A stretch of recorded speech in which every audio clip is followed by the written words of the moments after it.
হবে হবে নাকে টাকে কোনো ঠাকুর বাঁচাবে না। এই তোরা এই কাকে ধরে নিয়ে এসেছিস? এত দেখে আমাকে জ্ঞান দিচ্ছে। বলি কি না ঠাকুরের আগে আমি খেয়ে নেবো। ম্যাডাম জ্ঞান দিচ্ছি না। নাকে টাকে যদি ঠাকুরের দেখা মিলতো তাহলে ফুটপাতের তলে গরিবগুলো সবার আগে ঠাকুরের দেখা পেত। নাস্তিকের মতো কথা বলছো। তোমার নামটা কি শুনি? আমার নাম গোপাল ঘোষ ঘোষ ঘোষ ঘোষ গোপাল কৃষ্ণ ঘোষ। শোনো, বাঘ বাজারে যেমন বাঘ পাওয়া যায় না, তেমনি কারোর নাম গোপাল হলেও না সেও গোপাল ঠাকুর হয়ে যায় না। ও মা, হবে না। এদের কথা শুনে তো ভেবেছিলাম একেবারে ভীমের মতো লম্বা চওড়া হবে। এরা এটা রোগা প্যাগলা চতুর সাথে লড়বে কি করে? আপনিও আমার চেহারায় গেলেন ম্যাডাম।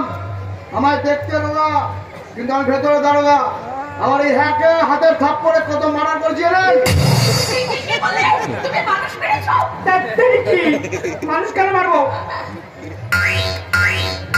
মশা মশা কি শত্রু না বলুন? একবার যদি কামড়ায় ডেঙ্গু চিকেনগুনিয়া ম্যালেরিয়া মরবেনই মরবে। হবে না আমা। দেখছো না, দেখো না একটা পাতি মশা মেরে নিজেকে কেমন ডন মনে করছে। এটা কি শোনো, তুমি লেখাপড়া কত দোষ করেছো শুনি? লেখাপড়া সে আমার কেউ করে নাকি? আরে লেখাপড়া করে কিছু হয় না। আমার বন্ধু নলিনীকান্ত সারা জীবন পড়াশোনা করে গেল। পড়াশোনা করতে করতে চাকরির পরীক্ষা পড়তে পড়তে পড়তে পড়তে মাথার চুল সাদা করে ফেললো। না চাকরি জুটলো না একটা সুন্দরী বউ। ওদিকে আমার আরেক বন্ধু পক পক পকায় সারা জীবন পড়াশোনা করলো না, লাস্ট বেঞ্চের মধ্যে টুকলি করে পাস করতে পারলো না। অথচ ব্যবসা করে সুন্দরী নারী সুন্দরী গাড়ি কি নেই কি হবে পড়াশোনা করে? এই আসিস, কিন্তু লেখাপড়া কিছু জানে না, তাহলে আমাদের শত্রুদের সঙ্গে মোকাবেলা করবে কি করে? না না না না না না না, এ অসম্ভব। সব সম্ভব ম্যাডাম, সব সম্ভব। ব্রয়লার মুরগির চাষ করে কোটিপতি ধনী হয়ে গেছে, মাগুর মাছ কেটে সে বড় ডন হয়ে গেছে। আমি পারবো না? আমি আবার বাঙালি। কেন বাঙালি বলেই কেন পারবে? কিছু জানে না। বিহারিরা কি করে? খায় গতর খাটিয়ে, মারোয়ারিরা খায় টাকা খাটিয়ে, একমাত্র বাঙালি দেখি না খায়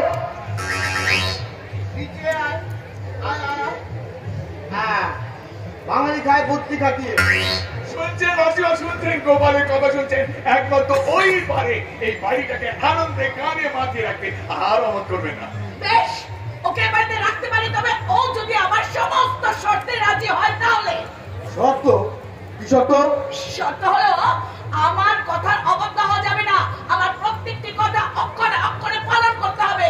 বলো রাজি? রাজি, আমি রাজি। বেশ, তাহলে ঠিক আছে। তাহলে শোনো, ওই বাউন্ডারির মধ্যে একটা রুম আছে, তুমি সেখানে থাকবে। তবে সেখানে কিন্তু কোনো বাথরুম নেই। রাত 10টার মধ্যে আমার ঘরের দরজাটা বন্ধ হয়ে যায়।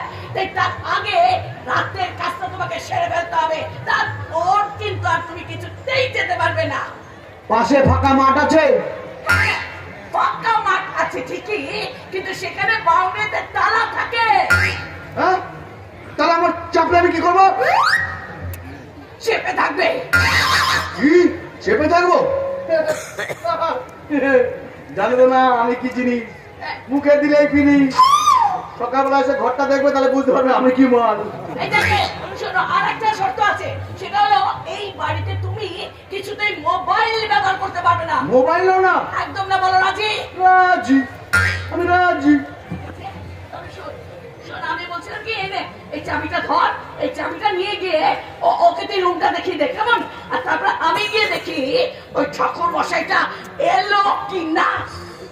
তাহলে তাহলে সমস্ত সমস্যার সমাধান হয়ে গেল। ভাগ্য ভালো, তাই কপাল গুনে গোপাল পেলাম। আচ্ছা, তোমার এই দাড়িগুলো কি কিনেছো নাকি লাগিয়েছো? না না, অরিজিনাল, একদম তোমার মতো। হ্যাঁ, তবে আর আমি কি যাই?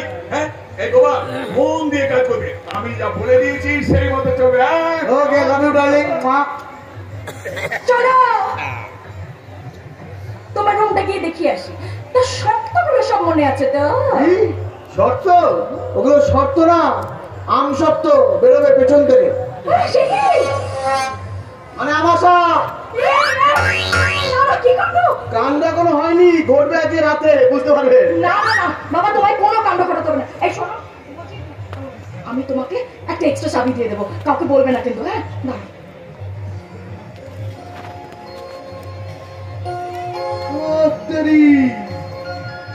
কি দেখতে পারি, এতক্ষণ লক্ষ্যই করিনি।